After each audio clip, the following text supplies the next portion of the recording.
Dando continuidade à análise das espécies de contratos previstos no Código Civil, na aula de hoje falaremos sobre os contratos de agência e distribuição. Vamos analisar as disposições do Código Civil acerca desses assuntos, ok? Vamos lá.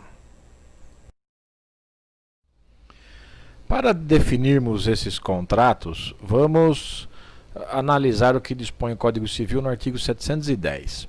Diz lá: pelo contrato de agência, uma pessoa assume, em caráter não eventual e sem vínculos de dependência, a obrigação de promover à conta de outra, mediante retribuição, a realização de certos negócios em zona determinada, caracterizando-se a distribuição quando o agente tiver à sua disposição a coisa a ser negociada.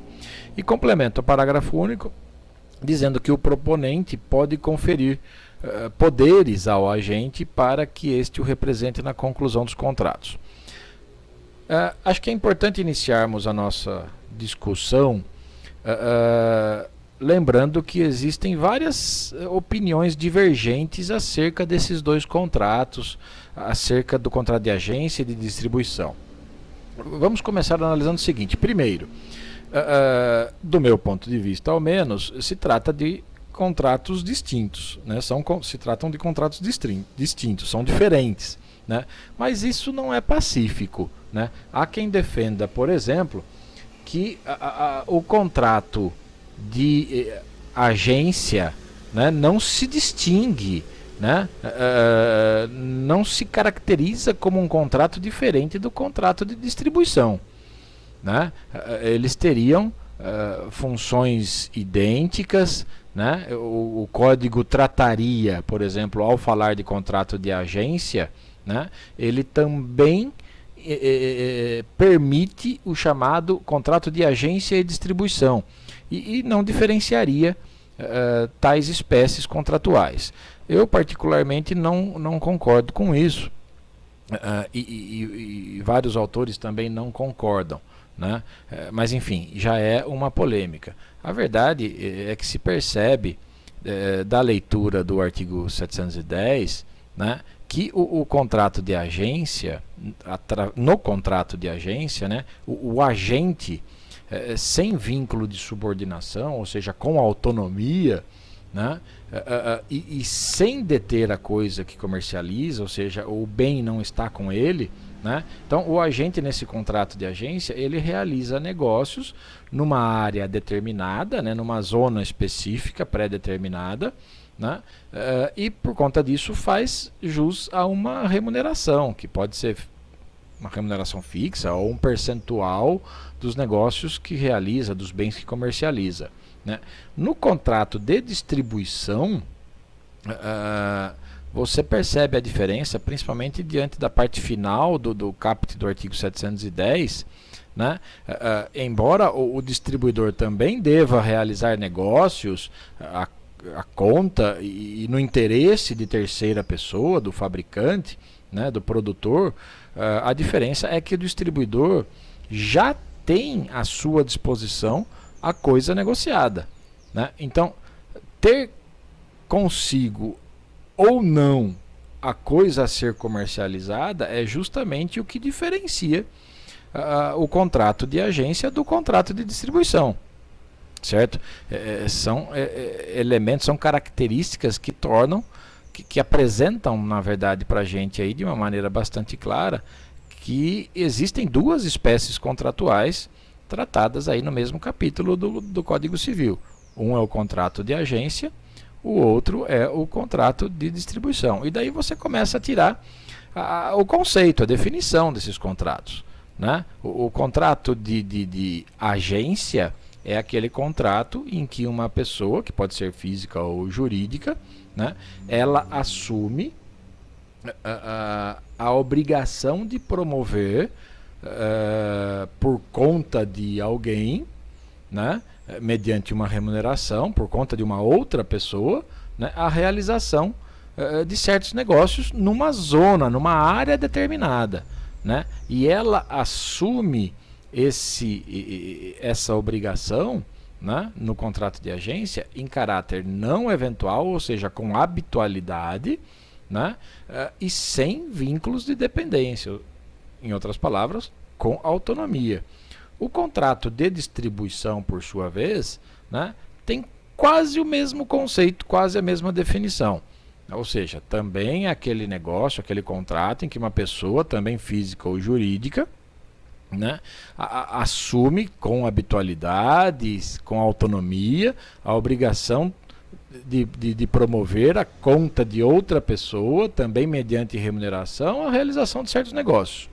Né? Também numa área determinada, com exclusividade, como veremos a seguir. Né? A diferença é que, nesse conceito do contrato de distribuição, temos que acrescentar que o distribuidor tem, desde o início, né, consigo a coisa que será negociada, a coisa objeto do negócio. Né? Essa é a diferença entre esses contratos. Né? Então você percebe que realmente são dois contratos diferentes, certo?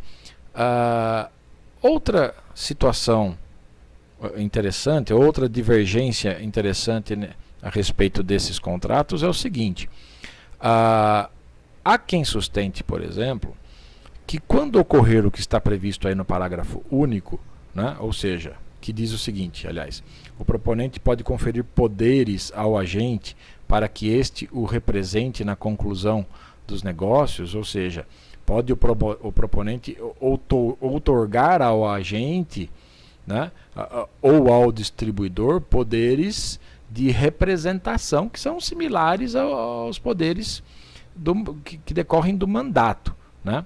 E esses poderes serviriam para concluir definitivamente os negócios realizados, né? Que porventura agenciar. Né? Quando então se caracteriza essa circunstância, se observa que está presente essa circunstância prevista no parágrafo único do 710, neste caso especificamente, estaria caracterizado o contrato de representação comercial autônoma, né, que tem regras previstas numa outra lei, que é a lei número 4.886 de 65, que regula as atividades dos representantes comerciais autônomos. Há quem sustente até, discordando dessa posição, que esta lei 4.886 de 65 já teria sido revogada pelo atual Código Civil. Né?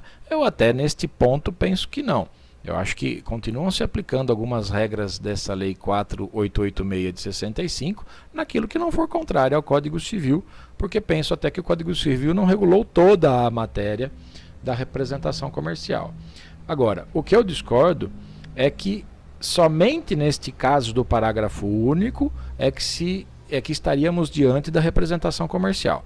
Na verdade, o contrato de agência, né, é também chamado comumente, na prática, né, de contrato de representação comercial. Então, quando estamos falando de contrato de agência, estamos falando também de contrato de representação comercial, certo? São situações, são sinônimos, né? Então, quando você ouvir contrato de representação comercial, em minha opinião, você está, na verdade, ou também ouvindo falar de contrato de agência. Tá, okay? É o outro nome do contrato de agência.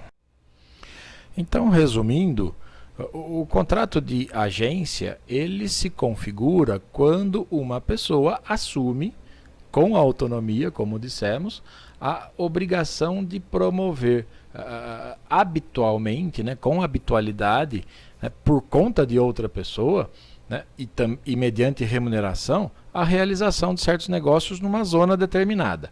Né? E o contrato de distribuição se caracteriza quando quando o bem a ser negociado, né, estiver à disposição do agente, certo? O contrato de, de, de distribuição, né, ele visa, na verdade, aproximar, né, otimizar, digamos assim, a produção e a circulação de bens, né, com o objetivo primordial aí de aproximar o produtor, o fabricante, né, do consumidor. Né? E como que ocorre essa aproximação? Né? Justamente por intermédio do distribuidor, né? No contrato de distribuição, certo? Ainda dentro dessas, digamos, noções conceituais iniciais, né, introdutórias, é importante ressaltar que os contratos de agência, tanto de agência como de distribuição, são negócios jurídicos tradicionalmente mercantis, né? E percebe-se isso até pelas palavras, pelos termos utilizados no artigo 710, né? Fala-se em venda de mercadorias, né? Isso parece claro na definição, né? O distribuidor, por exemplo, tem em seu poder as coisas a serem negociadas, né? Então, o que se percebe é que tem uma natureza tradicionalmente comercial, mercantil, né? Digamos, de colaboração empresarial, né? Agora, por conta disso, alguns autores entendem que alguns contratos que até se caracterizam ou que têm em sua natureza o agenciamento de propostas, né, não se encaixam nos contratos, na definição dos contratos de agência e distribuição. Né? Para dar apenas um exemplo, imaginem o contrato de agente, né, ou a atividade exercida, né, pelos agentes de artistas, né, de jogadores de futebol. Né? Então, esses contratos, para alguns autores, não se encaixariam na definição de contrato de agência. Né? Eu particularmente discordo disso, porque o Código Civil ele unificou, né? Ele revogou uma parte, grande parte do Código Comercial, né? E ele unificou as obrigações comerciais, mercantis, né? Com as obrigações civis. Né? Então eu acho que devem ser incluídos, digamos assim, nesse conceito de contrato de agência, né, os negócios jurídicos celebrados ou estabelecidos pelos agentes de atividades, de artistas, né, de atividades esportivas. Né, eu acho que todos esses se encaixam dentro dessa definição do contrato de agência, que tem outros exemplos, né, os agentes de seguros também se encaixam na definição do contrato de agência, agentes de aplicações financeiras, né, até aquela atividade do agente que se encarrega de indicar atletas de futebol, né, para determinados clubes, né, agremiações esportivas do Brasil. Né. Tem uma decisão do Superior Tribunal de Justiça, por exemplo, que decidiu pela aplicação das regras do contrato de agência, né, no contrato de venda de consórcios, né, porque existe aí um negócio colaborativo entre as partes. Né, o contrato de consórcio, sustentando, o próprio STJ fundamentando a sua decisão, né, disse que é aquele contrato por meio do qual um promotor de vendas, né, se obriga a disponibilizar ao consumidor a aquisição de cotas de consórcio, de cotas consorciais, mediante uma remuneração, e por conta disso recolhe propostas, e essas propostas são transmitidas à administradora do consórcio, que é a contratante. Né? Então, entendeu o STJ que essa atividade, né, de agenciamento de consórcios, né, por um promotor de vendas de consórcio, se encaixa na definição do contrato de agência, certo? Vamos analisar agora as regras, outras regras trazidas pelo Código Civil acerca desses contratos. Diz o artigo 711 do Código Civil o seguinte: salvo ajuste, o proponente não pode constituir ao mesmo tempo mais de um agente na mesma zona com idêntica incumbência. Por outro lado, diz o mesmo artigo, nem pode o agente assumir o encargo de nela tratar de negócios do mesmo gênero, à conta de outros proponentes. O que esse artigo está estabelecendo é a exclusividade da representação. Na verdade, a exclusividade recíproca da representação, né? Tá claro aí que o proponente não pode constituir ao mesmo tempo, concomitantemente, né, mais de um agente para trabalhar, para atuar na mesma zona territorial, né, com uma atribuição idêntica, né, e nem pode o agente, né, efetuar negócios nessa mesma zona territorial, né, negócios do mesmo gênero, né, a conta de outros proponentes, né. Essa exclusividade territorial ela tem evidente, né, como evidente o objetivo, evidentemente, né, o objetivo de proteger os interesses tanto do proponente quanto do agente, né. Evita aí até uma concorrência desleal, né.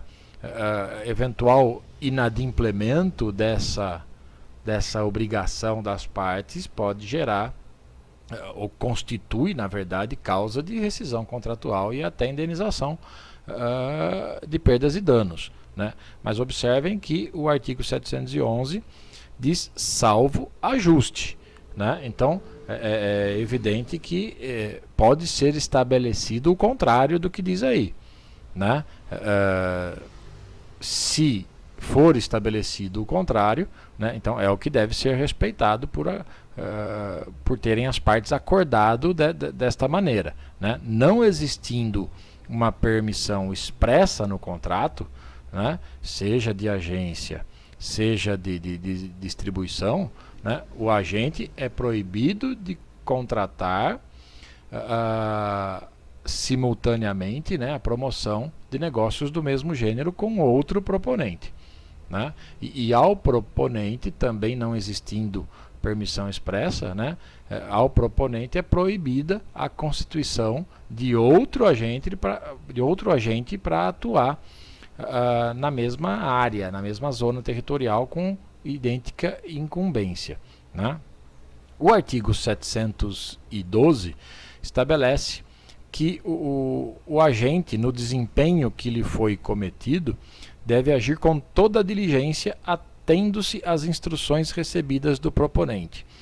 O agente deve desempenhar sua função com zelo, né, com diligência, deve cuidar, deve fazer todo o possível para o andamento normal, aliás, para o bom andamento das atividades que se comprometeu, né, agindo com cautela e, além de tudo isso, seguindo as instruções recebidas do proponente, do representado, né?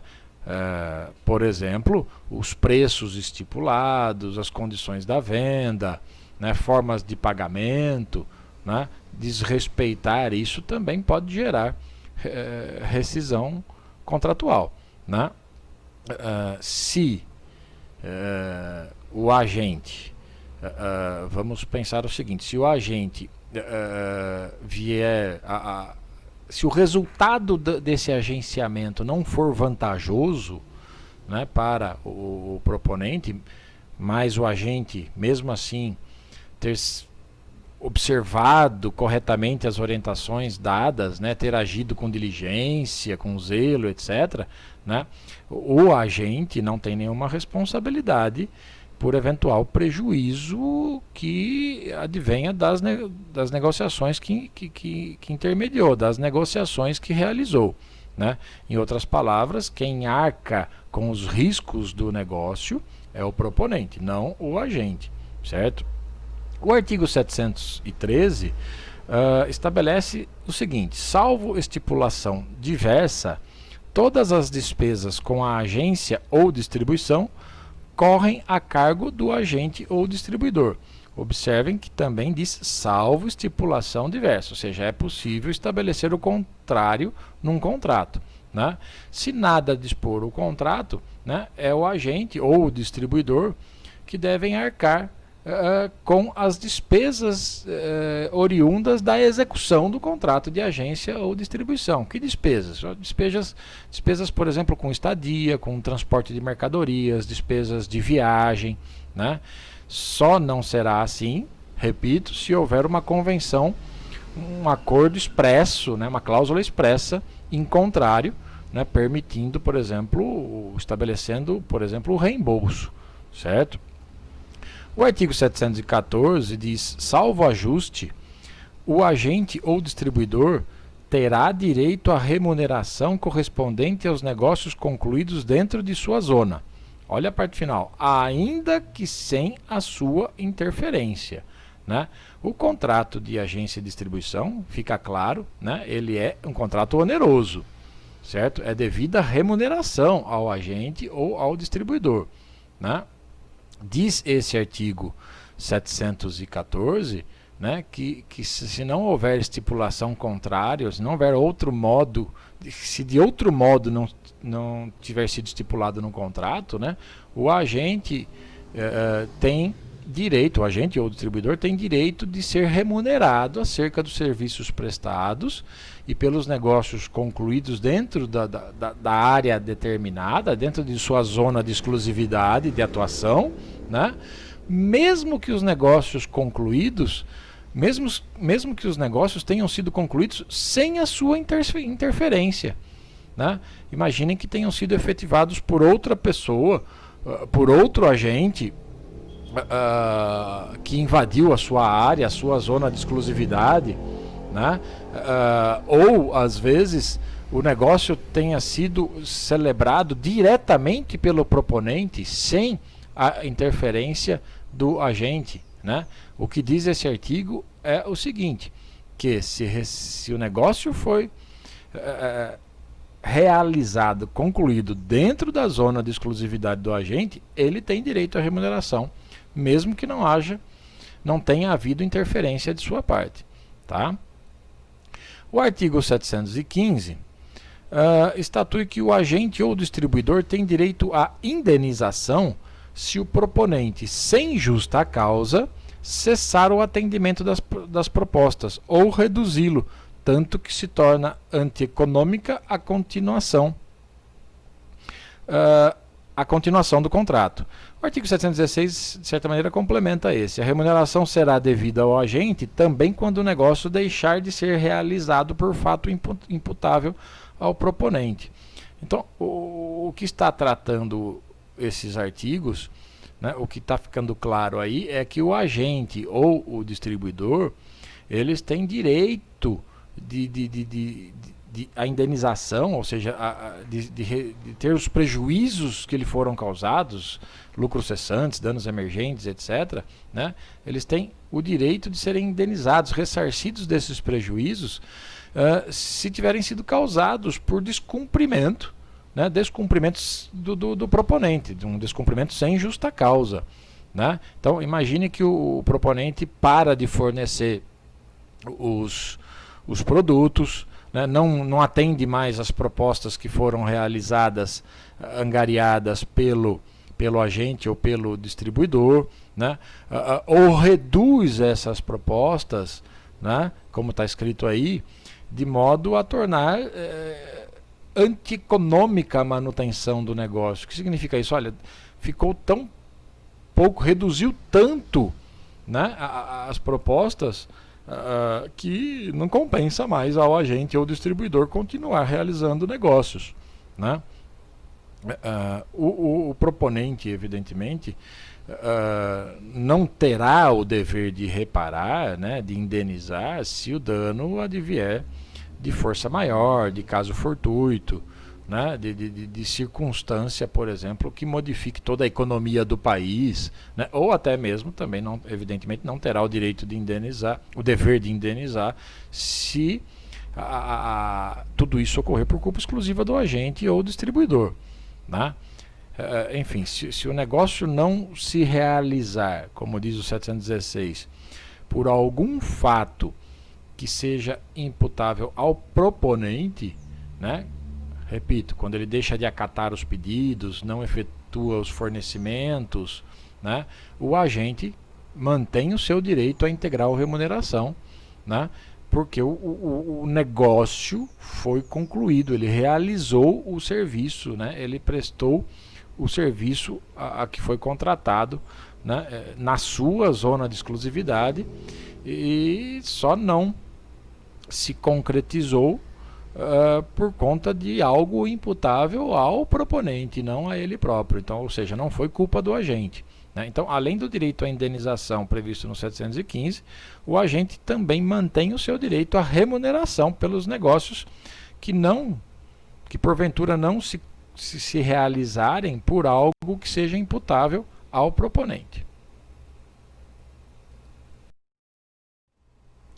Ainda que dispensado por justa causa, diz o artigo 717, terá o agente direito a ser remunerado pelos serviços úteis prestados ao proponente, sem embargo de haver este é o proponente, né, perdas e danos pelos prejuízos sofridos. O que este artigo está fazendo é garantindo o direito de o agente ser remunerado, receber a remuneração por aqueles serviços que prestou ao proponente e que geraram proveito ao proponente, né? Mesmo que o agente tenha sido dispensado por justa causa, certo? Ao mesmo tempo, esse mesmo artigo, nessas mesmas circunstâncias, ou seja, no caso de dispensa do agente por justa causa, né, esse mesmo artigo garante ao proponente o direito de exigir perdas e danos, de ser indenizado pelos prejuízos causados pelo agente, né, que foi dispensado por justa causa, né? Observem que está bem claro aí que a conduta equivocada, inadequada do agente, que foi dispensado por justa causa, né, não lhe retira o direito de ser remunerado por aqueles serviços que geraram proveito ao proponente, certo? Por falar em justa causa, é importante analisar o que diz a Lei 4.886 de 65, que trata da representação comercial autônoma, né?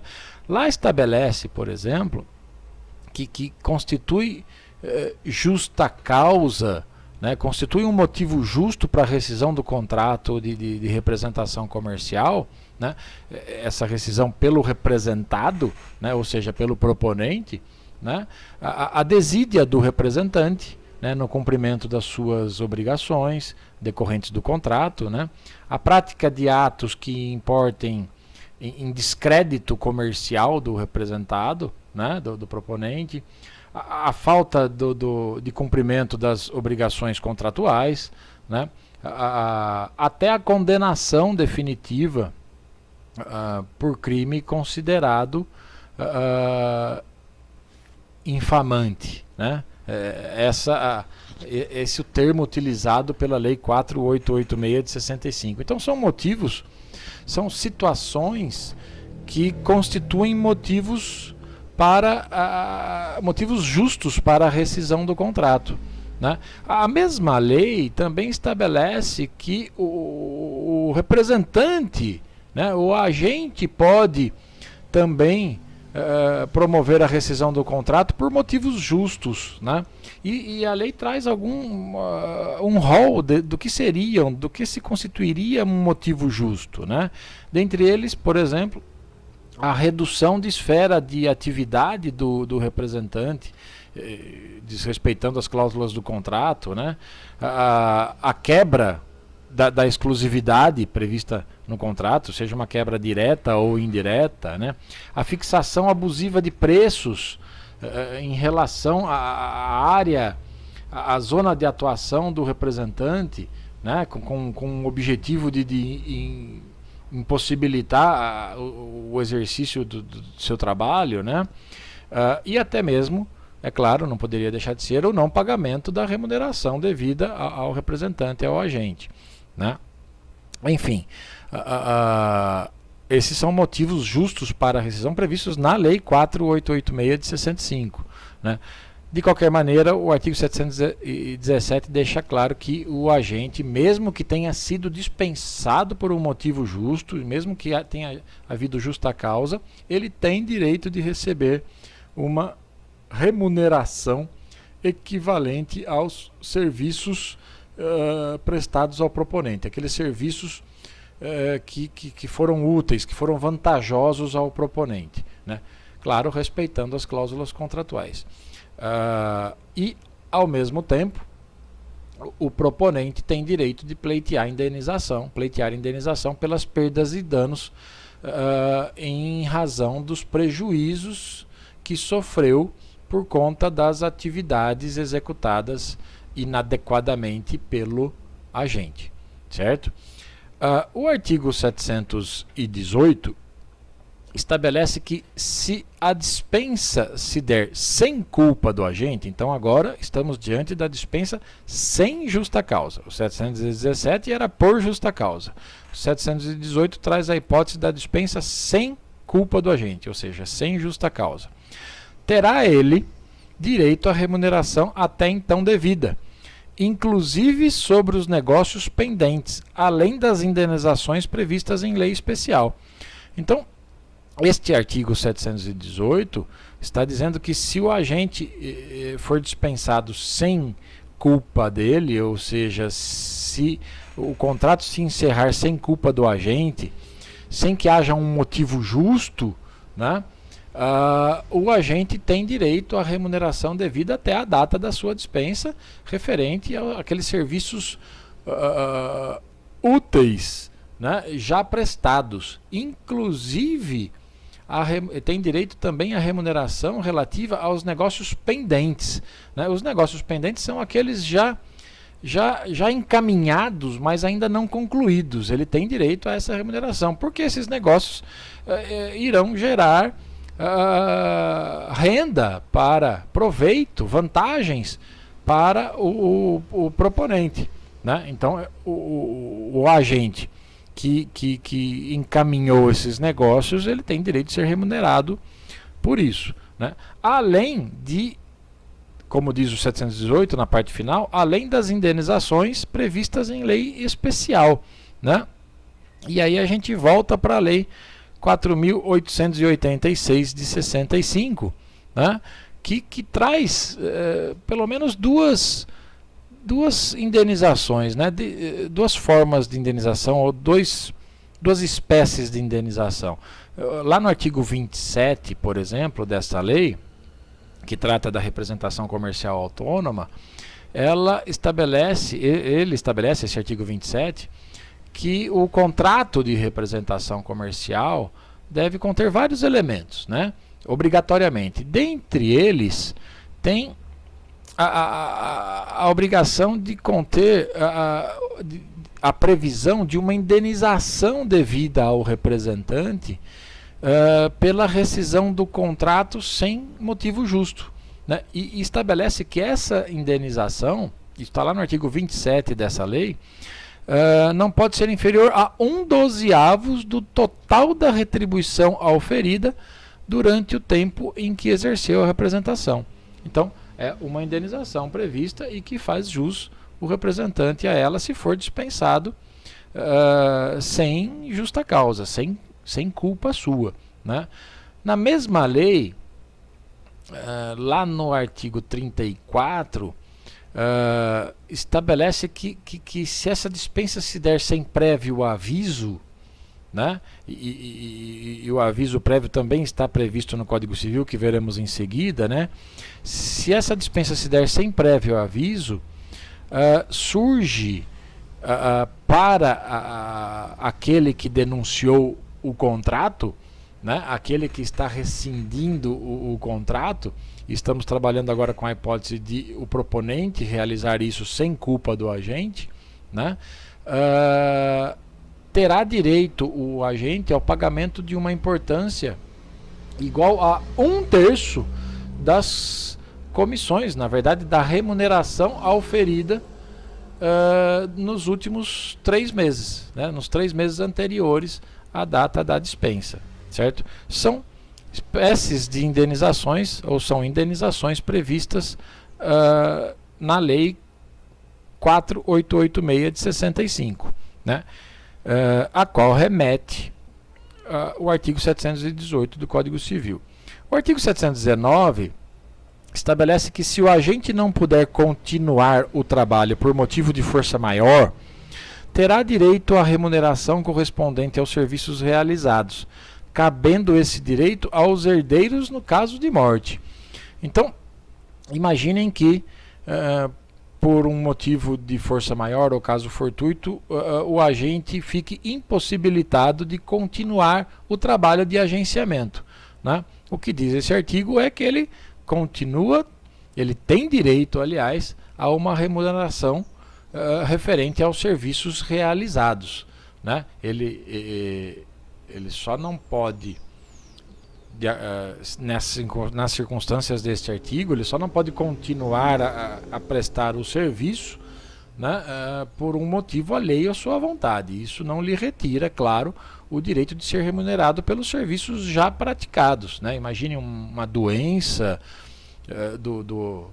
a que foi acometido o agente, enfim. Tem vários exemplos aí que podem impossibilitá-lo de continuar o agenciamento, né? Se essa impossibilidade ocorreu em razão da morte do agente, né, como previsão inclusive no artigo 719, né, os herdeiros têm direito de receber essa remuneração, né, e podem, evidentemente, caso isso não ocorra, podem cobrá-la do proponente, certo? O artigo 720 diz que se o contrato for por tempo indeterminado, qualquer das partes poderá resolvê-lo, mediante aviso prévio de 90 dias, desde que transcorrido o prazo compatível com a natureza e o vulto do investimento exigido do agente. No caso de divergência entre as partes, diz o parágrafo único, o juiz decidirá da razoabilidade do prazo e do valor devido. Observem que primeiro, é claro, o contrato pode ser por prazo determinado, né? As partes podem fixar um prazo certo no contrato, né? Para a realização do negócio, né? Se esse prazo não foi estipulado, né? Se não há um prazo fixado para a duração do contrato, né? É necessário, e isso você tira da interpretação desse artigo 720, é necessário se respeitar um prazo razoável para que o outro contratante tome as providências necessárias para evitar prejuízo, seja por parte do agente, né, no que diz respeito à conclusão dos negócios já encaminhados, né, seja por parte do representado, para que ele possa providenciar, por exemplo, outro agente para aquela mesma área determinada, para aquela mesma zona territorial.